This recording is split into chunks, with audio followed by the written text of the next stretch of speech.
আসসালামু আলাইকুম গাইস, তোমরা কেমন আছো সবাই? আবারও নিয়ে চলে আসলাম একটা অসাম গেম প্লে ভিডিও। আজকে আমরা সিএস র্যাঙ্ক গেম প্লে করতেছিলাম। তো সিএস র্যাঙ্কের ভিতরে আমার কিল হয়েছে 14টা প্লাস, আর তার সাথে দুইবার এইস হয়েছে, একবার না দুইবার এইস হয়েছে, মানে কোয়াড্র হয়েছে আর কি। তো চলো বেশি দেরি না করে আজকের ভিডিও শুরু করা যাক। তো ফার্স্ট রাউন্ডেই দেখতে পাচ্ছ আমার হাতে আছে M500 এবং উঠে দুইটাকে ওয়ানটার মেরে দিই M500 দিয়ে। প্রথমটা এখানে নক করি অ্যান্ড তারপরে দেখি আমার এক নাম্বার ওইখানে আছে, ওইখানে ওকে এনিমি নক করে দিছে। তারপর আমি আবার সামনে চলে যাই, দেখি এইটাকে ওয়ান ট্যাপ মারা যায় কিনা। তো এটাকে ওয়ান ট্যাপ, এর সাথে সাথে দুটোই ডাউন। তারপরে সামনের এনিমিটাকে বডি শট মারতে গিয়ে আমি মরে যাই অ্যান্ড এরই সাথে এই রাউন্ড আমরা হেরে যাই। অ্যান্ড নেক্সট রাউন্ডে আমি নিয়ে নিই XM8 অ্যান্ড নেক্সট রাউন্ড পড়েছে ফ্যাক্টরিতে। তো এখান থেকে 3 লেভেলের ভেস্টটা কোনোরকম উঠিয়ে আবার কভারে চলে আসি, কারণ আমার দূর থেকে মারতেছিল আমারে। অ্যান্ড মেডকিটটা করে এখান থেকে জুম করে একটারে হেডশট।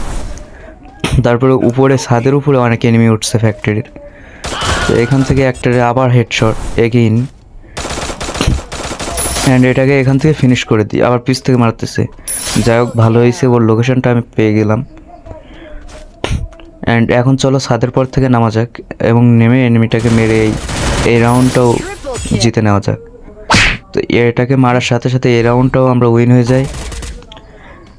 অ্যান্ড নেক্সট রাউন্ডে তেমন কোনো মারামারি হয়নি, আমি মারা খেয়ে গেছিলাম প্রথম রাউন্ডের মতো।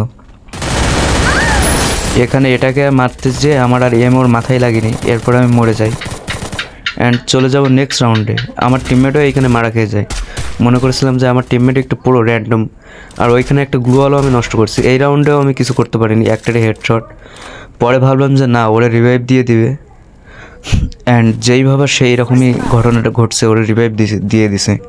তা আমি এইখানে তাড়াতাড়ি যাইতেছিলাম, কারণ একটারে মারতে পারলে আর একটা এইচপি লো ইজিলি আমি হ্যান্ডেল করে নিতে পারবো। তো শরীরতে আমি যে গ্লোয়ালটা নষ্ট করছিলাম ওইটা এখানে কাজে লাগবে। আমার এখানে এইচপি একবারে লো, একটারে ওয়ান ট্যাপ, দ্বিতীয়টারে ওয়ান ট্যাপ দেওয়ার চেষ্টা করছিলাম কিন্তু লাগেনি। এইখানে আমি নক হয়েছি। তারপরে আমার প্রো টিমমেট কোনো না কোনোভাবে রাউন্ডটাকে বের করে নেয় অ্যান্ড নেক্সট রাউন্ডে আমি MP40 নিয়ে নিই। অ্যান্ড গাইস, আমরা এই 2 রাউন্ডে কোয়াড্র কিল করবো, মানে এইচ কিল করবো। এখান থেকে কোনোরকমভাবে এয়ার ড্রপটা লুটে আমরা 4 লেভেলের একটা ভেস্ট পেয়ে যাই। অ্যান্ড সামনেই একটা এনিমি আছে কোথায়, আমি আওয়াজ পাচ্ছিলাম। তো এটাকেও বডি প্লাস হেডশট মেরে দিই। অ্যান্ড এখান থেকে AC8টা নিয়ে নেব। ও গাইস, AC8 নেওয়া হয়নি, তো যাই হোক। এরপরে ঘরের ভিতরে ঢুকে যায়, ঘরের ভিতরে ঢোকার সাথে সাথে দেখি আমার টিমমেট ডাউন, আর একটা মারতে আসছিলো আমারে। তারপরে ওটাকেও হেডশট প্লাস জাতা মেরে দিই। ভাবতেছিলাম রিভাইভ দেবো, কিন্তু তার থেকে ভাবলাম যে নিজের হিল হওয়াটাই বেটার হবে। তো টিমমেটের রিভাইভ দেওয়ার চিন্তা মাথায় না নিয়ে আমি আরেকটাকে মেরে দিই মেডকিট করে। তো একটাকে মারার পরে আমি সোজা উপরে রাশ করে দিই, অ্যান্ড রাশ করে এখানে হয়ে যায় আমাদের প্রথম কোয়াড্রা কিল। এরপরে নেক্সট রাউন্ডে চলে আসি। এখানে কি হয়, আমার টিমমেট কেউই বেঁচে ছিল না, আমি একাই 4টাকে মেরে দিই। অ্যান্ড আমাদের 4 নম্বরের নেট নেই, ও যাচ্ছে আর মারা খাচ্ছে। তো এখান থেকে আবার সোজা একটা এনিমি আসতেছিল, ওটাকে AC8 দিয়ে হেডশট প্লাস বডি শট মেরে দিই।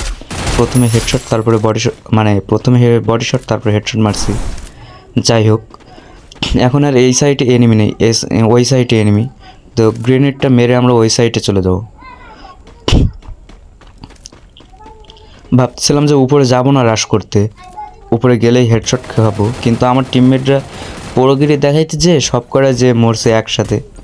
তো যাই হোক, ভাবতেছিলাম যে না, যেহেতু ওরা রাশ করে দিয়েছে, ওদের ফিনিশ করতে ব্যস্ত এখন আমি যে রাশ করে দিই। তো যেমনটা ভেবেছিলাম ঠিক তেমনই হলো। এটাকে মারার জন্য একটু মুভমেন্ট দেখাইতেছিলাম, মুভমেন্ট দেখাইতে দেখাইতে এটারও মেরে দিই। লাস্টের দিকে ওর টিমমেটটা আমার পিছন দিক থেকে উঠতেছে, তো ওইটাকেও হেডশট প্লাস বডি শট মেরে দিই। মেরে দেওয়ার পরে দেখি ওরা ড্রোনের মাধ্যমে রিভাইভ দিচ্ছিল। তো ব্যাপারটা আমি দেখেই ওটাকে প্রথমে ফিনিশ করি, এবং এই সিচুয়েশনে আমার গ্লোয়ালটা শেষ।